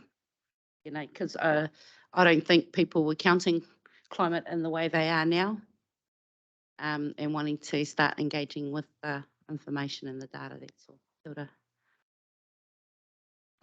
You go, If I may. Mike. Oh, sorry, Tracy. No, you go. Oh, thank you, Chair. Just on that communication to a wider audience, one of the things we've talked with the comms team about is aligning the very technical information that comes out of the State of the Environment report with our Environment What Matters survey that was completed recently, to try and understand, so if people are concerned about specific environmental issues, how does the SOE report sort of provide further information on that? So it's a way of trying to speak to the concerns that people have raised with us by providing providing a bit more technical information in a way that, that supports their views. Through you, Madam Chair, I just draw councillors' attention to page 230, paragraph 14, where there was a specific observation made by the Officer Auditor General a number of years ago that this organisation generates a lot of information, but how we communicate that information is key. In putting the report together, and Kirawai, who's been stellar from our comms team, has said to us, look, commonly when you make a State of the Environment report, it gets 45 people really excited and it gets put on the shelf. So we've been very purposeful here in terms of recommendation 3, that we actually want it to be a living document that will forward inform the conversation that's had at Environmental Performance Committee that will then feed into the other committees. We're also, again, being led very much by Kirawai, who's wanting to get that wider reach to have a living comms plan that is spaced over a number of months, even years, with this report. So while we're talking about the release, we want it to be a living document, also a document that will obviously inform our long-term plan program, because we have been, you know, honest that there are information gaps there, but also to use some of the groups who previously have been very silent, but are now, to be fair, finding council a bit more approachable, such as our Rangatahi Voices and some of our other networks who to date hadn't bothered to interface with us. So we'll be sharing it as wide as we can, whilst at the same time managing expectation around, so what does it mean? No, I've got Councillor Clarkson, Councillor Hughes, Councillor Nicol. Thank you. Thank you, Thomas and Mike. I just wanted to make some general comments first, and then I've just got a couple of minor things I'd like to raise too. But first of all, I can see that there has been a lot of work going into a revision. You know, I don't know whether I'm the only person here who's actually fully read the original draft and tried to work my way through the revision. And to some extent, that's been quite difficult to, you know, to track the changes. So I'm wondering if you wouldn't mind just giving me a very brief summary of what revision you think you have undertaken to get us to where we are today. And then perhaps I could come back to a couple of my particular points that I just wanted to raise. Certainly. So some of the key changes were around setting up the context for the document, making it clear that it's a report on presenting our state of environment monitoring, and that it's not what's known about the broader Waikato environment. Emphasising that strongly. Also, especially in the land chapter is probably where you'll see more changes around changes in wetlands, terrestrial vegetation, and in teasing out a bit more of the land use change story around pastoral intensification as well as the destocking. Yes, those are some of the key changes. Yes, and so an added recommendation around the gaps in the monitoring to make it clear right up front that you know, these are areas that aren't covered as strongly as some of our water quantity measures, and so that limits what we can talk to in this report. Yeah. You know, look, that's sort of the impression I've gained too, and I just wanted to, you know, be on the same wavelength with you guys. I also noticed in a couple of places you'd tweaked the language to make the response part of the pressure state response stronger, you know, in terms of saying things like better soil instead of just saying it in a, you know, straight factual way. And I applaud that because, it is helping, giving guidance on what we need to do to reverse the degradation, essentially. So I like that. The only area where I'm still, and this is very minor, and you can take it or leave it, actually, as far as I'm concerned, because I will be supporting the motion, is just the way that in the executive summary, it might not quite have realised the way you've revised and made very transparent what the gaps in environmental monitoring are. So, for example, you specifically say in the executive summary for the full report, you actually have quite a statement in there about environmental monitoring gaps. But when we go through to the summary, it's not really there. And if I could, I'll just read out the particular sentence because it's the last paragraph of the executive summary where you say, to that end, the report provides recommendations on how environmental outcomes can be improved and is helpful for developing policies and supporting actions. Now, I'm assuming that the expansion of the monitoring is one of those supporting actions, but I'm to be, I guess, really transparent throughout all sequences in the document. I suspect that something at the end of that sentence along the lines of including filling monitoring gaps would just take it to that next level. That's my suggestion. And again, you take it or leave it, because I know it's very difficult to get the level of detail right as you move from a full document through to a summary document. But again, I think the value in that will be just getting the message out there that we do have gaps in our monitoring system. And when we fill those, we will be in a way better position for future state of the environment reports. And of course, I'm also thinking about when would that be? And the answer probably is no, it would take at least another 5 years, I suspect, before an update is going to occur. You could confirm that probably for me. And then the other one last specific point relates to the executive summary of the full document, where on page 4, there's a statement, wetlands and forests continue to be subject to development pressure. The gains from planting native trees, and you say, have been offset by clearance of. Now, I'm just a bit concerned with the word offset because it has some quite technical definitions and may not necessarily get the point across. And I'm just offering you the word counted to show that actually one thing is taken away from the other, and then it won't get confused with the technical definition for offset. Right. Yeah, it's not been done as some intention. It's just got to be really clear that actually, yeah, we've made gains in planting, but we've had losses in relation to continuing wetland and forest clearance. So with those comments, again, thank you for your efforts in the revision, and I'm looking forward to also the way that this will flow through to our discussions on the LTP, because clearly in order to do this job of expanding and filling the gaps in environmental monitoring has ramifications for our LTP discussions. So thank you for that, and I will be happy to support the motion. Did we have a mover of that? Tippa moved that, and we now have a seconder. And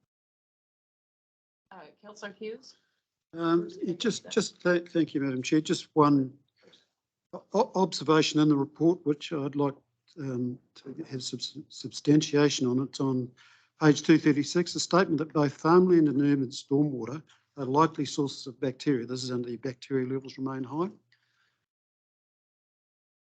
Through our review of the freshwater policy statements, council staff have presented evidence to us that that statement's factually incorrect, that there is evidence provided from testing carried out from the Waitanui River, where you've got elevated levels of E. coli coming in, and there's absolutely no farmland associated with that area. And the likely source of that is wildlife, pigs and deer, etc. So I'm just taking issue with that statement. And the other observation I'd like to make, and it's just a really general statement, I tend to look at Australian news more than I do New Zealand because I just find it's better discussed, better science mostly. And their observations after the Tongan volcano were that we were going to have at least 2 years of extra rainfall to be dropped into the catchment. When you've got 20 years of evaporation occurring in 12 hours, that water has to come back to Earth. It doesn't just stay up at the top. And their predictions at the time was that we would see elevated levels of rainfall over the following 2 years. Now, I realise that's outside the scope of this document here, but I think we all need to take that into consideration, that what we're seeing at the moment is not necessarily going to be the norm going forward. It'll be interesting to see what happens after 2 years. They're saying that our climate's going to return, our rainfalls are going to return to norm, because they've suffered excessive rainfall the same as we have. They predicted this pretty much straight away. Thank you. Councillor Dunbar-Smith. Yeah, I'm just concerned about the achievability of a 6-month turnaround for the EPC to report back on the recommendations. This is coming through on the 29th of June. So by the 30th of December, EPC's got to come back with recommendations. And my concern is that the solutions to many of the things that are in this report stretch across the whole organisation. They don't just do EPC. For example, water quality. The water quality in Lake Waikato has deteriorated from bad to worse. Worsening trend is expected to continue until nutrient flows. You know, we should then look at land use change. Now, that's a major thing to do, and it relates to integrated catchment and the water flows, and there's a whole lot of things that fit in this. So I just wonder if that's a very tight deadline, given it's taken since 1998 to redo this document, that we're launching a small committee into a huge piece of work that has multi-sector implications. Thank you for that comment, Councillor Dunbar-Smith.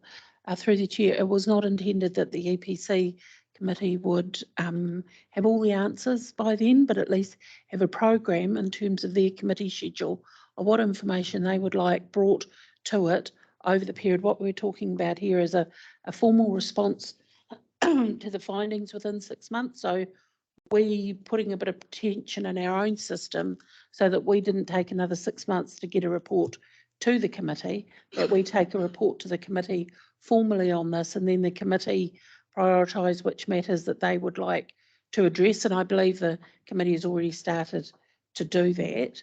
So I think it's the wording in the recommendation. Yeah, it's the wording. It's definitely was not intended that the Environment Performance Committee would have a fulsome response to all of the findings, but rather a program to address that through the terms of reference of their committee.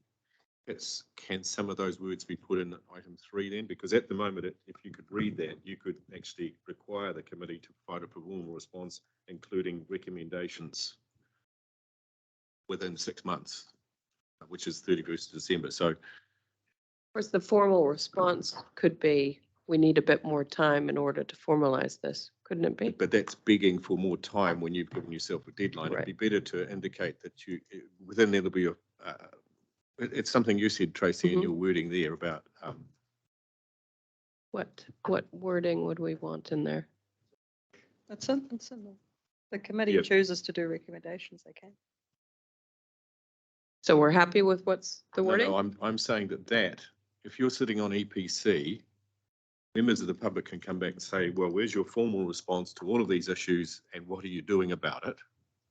Whereas actually you might want to require more information on specific things or integrate with other parts of the. So, Madam Chair, perhaps if we revised the recommendation that said, and then I'll pass over to Mike, because I think he is keen to have a comment, that the Environmental Performance Committee provide a work program in response to, as opposed to a formal, provides a work program in response to the findings of the SOE report within 6 months of it being released. So then it's a work program as opposed to we've solved it by Tuesday. Yes? All right, now I just need to go to the mover and Councillor Mahuta and the seconder and Councillor Clarkson, whether or not they are accepting of that change. Yeah, I have a bit of difficulty with it because I think there's enough leeway within the words response. Because as the chair has just pointed out, that could be that in some areas we have a very clear understanding of what's needed, but with others there might be some more work done, or there might be a staged approach to the response. So, I mean, I think it's really important that there is a response, and it needs to be a response which is considered, and it needs to well, essentially support the work that's gone into this document, and then the processes that follow on from that, which will see change across our region. I mean, I just think there's enough scope in there already, so I'm just a bit concerned with that statement, Ben. I'm just looking to the mover. Yep. So the seconder is not happy with that change, just. Do we want to revert back? So the original wording was So you take provide a formal, no, so the original, so the original wording was provide a formal response to the findings. Then there was a proposal, just a maybe, of provide a work program in response. So the change is formal response to work program response. But the seconder is not in favor of that. So, Madam Chair, another alternative. So I think we're all wanting to get to the same space. Yep. But that the committee considers a report at its next meeting and prioritises a work program for responding to the matters raised. Within 6 months of it being. Within 6 months. Everything is within 6 I'm months. just time bound.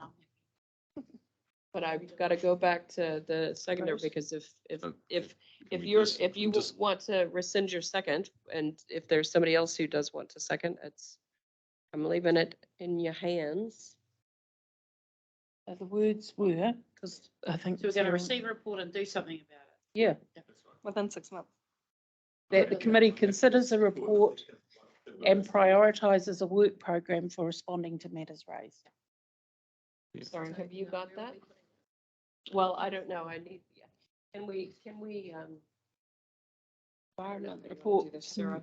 My point here is that the words response and work program are two different things. So the way that amendment now sits, it says a work program in response. I'm interested in the response from the EPC on this document and a consequent work program. And I see them as the same thing. Same So thing. I'm with you. Yeah. But the response would require us to do some work. So whether you say response or work program, Yeah. A is going to lead to B. So Yeah, so I've got the mover happy with this, sorry, Tifa, I've got the mover happy with this second. Bruce, I need you to decide whether or not. Yeah, you that's want to okay. rescind Look. your second?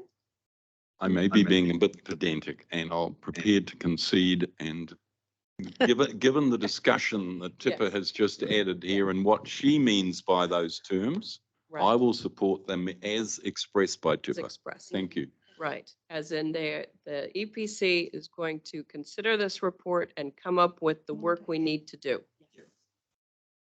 Just making sure we all got a shared understanding of what these words mean. I'll tell you, we don't have either chair, so let's load something else. All right. So No, have we this got was not us. So Okay, we- she did us. So provide a work program in response to the findings. Happy with this? We've got a mover and a seconder. Oh, sorry, Question. are you happy? I'm happy with the motion. Have a question for the team. Okay, question. Is equality in Hamilton improving?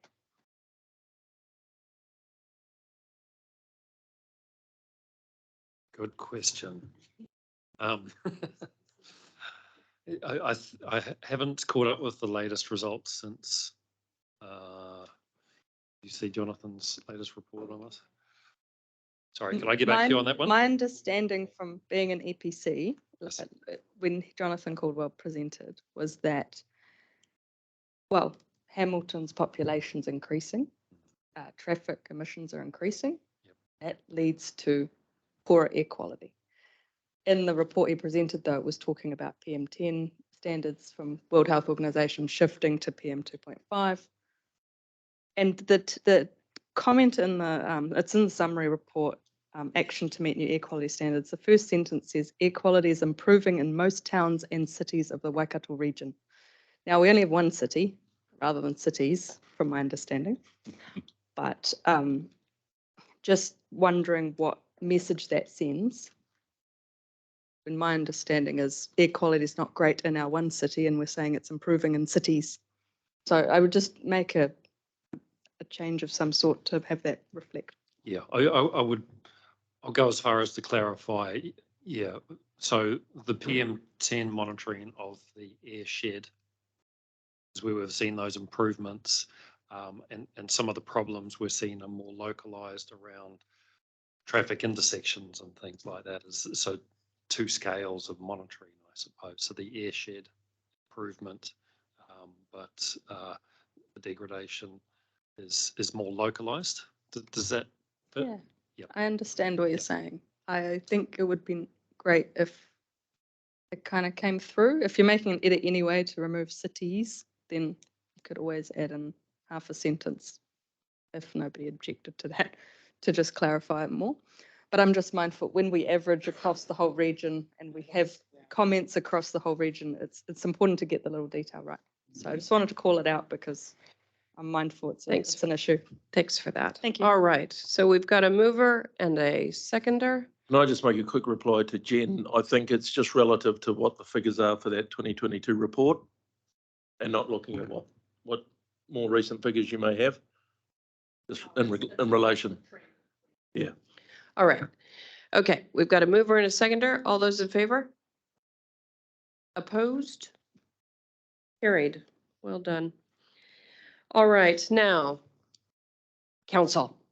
We've got one last agenda item before we move into PECs. Do I have the indulgence of council to carry on? Awesome. Fantastic. So we will move on to item 9.9.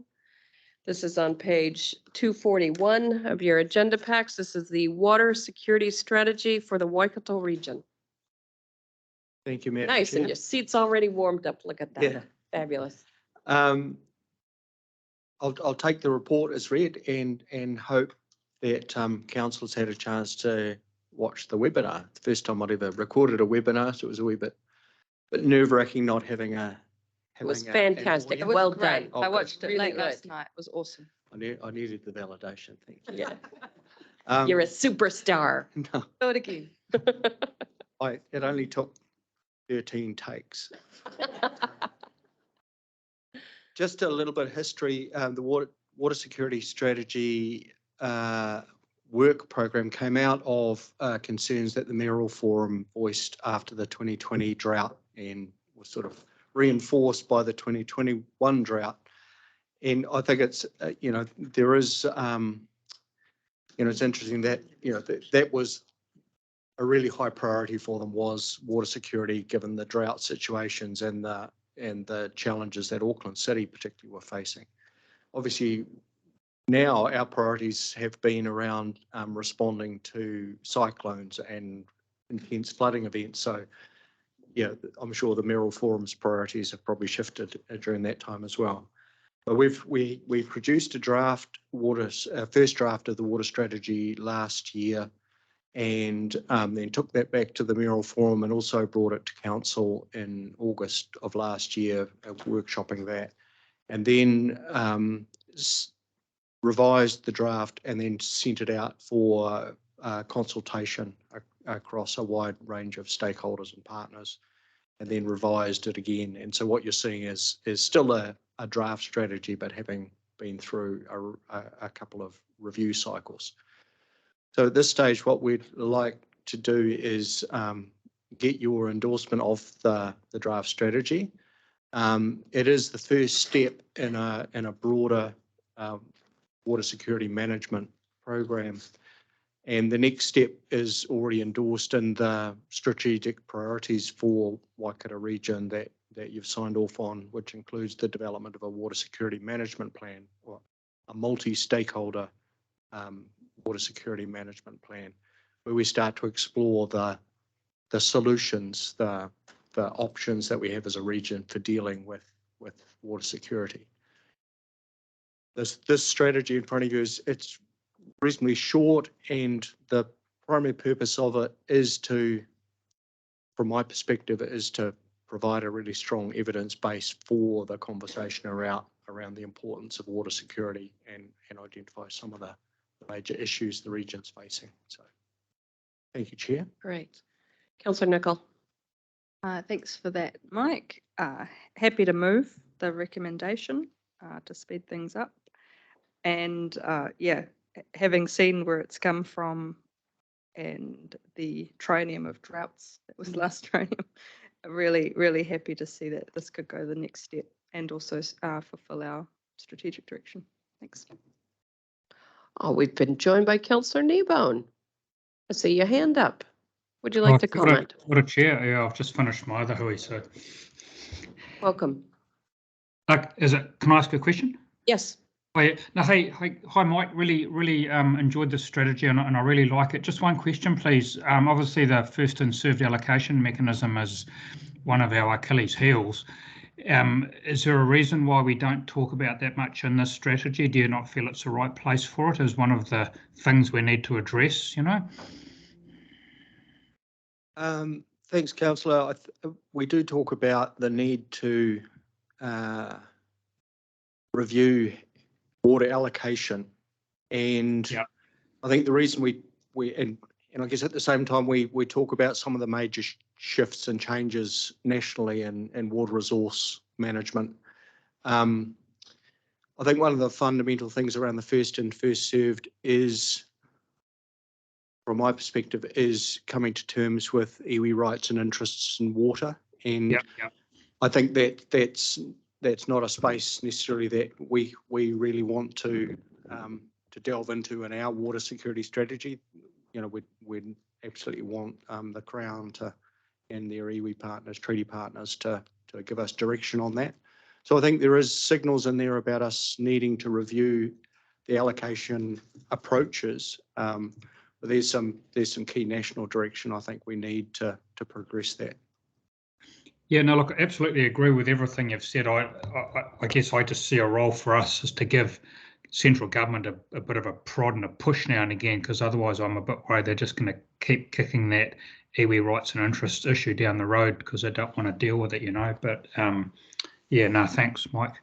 Okay, I'm happy to have a look at that, sort of a look at the strategy in light of that comment. Thanks, Councillor. Thank you. And through the chair, just additional responses, causes 87 through to 128 of the new Natural and Built Environment Bill introduces a whole different approach for resource allocation methods and principles, and there is a whole different resource allocation framework. So, Councillor Kneebone, I haven't unpacked that all yet, other than to say I've read it at a high level. It is introducing some instruments we haven't had before, and it is moving away from a first in, first serve allocation framework. Yeah, okay. Now, look, thanks, Tracy, and I wouldn't mind to get hold of that and read it, actually, so I need to do that. Yeah, thank you. Councillor Dunbar-Smith. Yeah, just this water security management plan, when do you anticipate this will be started? When do you think it'll be finished? And you indicate there's going to be funding requests through the LTP to deliver some of this. Yes, so in the strategic priorities document, council's identified that the multi-stakeholder water security management plan will be delivered by 2025. I'm assuming that's by the end of June 2025, so 2 years from now. we have correct me if I'm wrong, Tracy or Chris, a draft chief executive KPI or a signed off KPI for this year, which is around setting out the implementation plan, which is essentially how we're going to go from the strategy to having that water security management plan in place by 2025. So within the next few months, we would be looking to set out if you like, the project plan for how we're going to deliver that, how we're going to implement the strategy, and provide that management plan. So we've got 2 years from now to deliver that management plan, and as I say, the next 3 months to set out a project plan for how we're going to deliver it. And if it's multi-stakeholder, is regional council going to be the primary funder and driver of this, or will all the TAs be involved, or Dairy NZ, or there's a whole lot of agencies? Absolutely. So when we talk multi-stakeholder, I'll just run through the people who've provided comment back to us, or we've sought comment from. Obviously, iwi partners, the TAs, and industry. So and stakeholder groups. So Fonterra, Dairy NZ, Beef and Lamb, Mercury Energy, Genesis.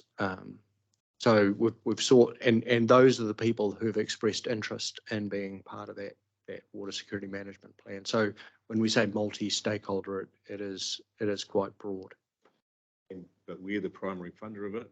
Yeah, so from a regional council perspective, we're really the only organisation with mandate to do this at the regional scale. Everyone else that we talk to has areas of responsibility. Iwi groups have their ā-Rohe.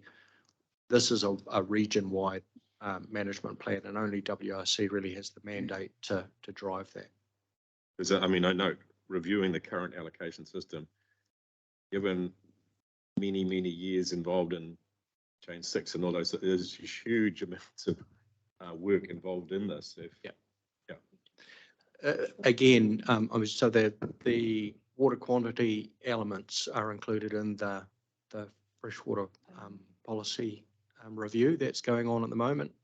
But again, the freshwater, the water security management plan may identify that there needs to be specific policy change in those areas of water, which might lead to future changes. And with the RM reforms, we're not quite sure what the vehicle for that might be. Right.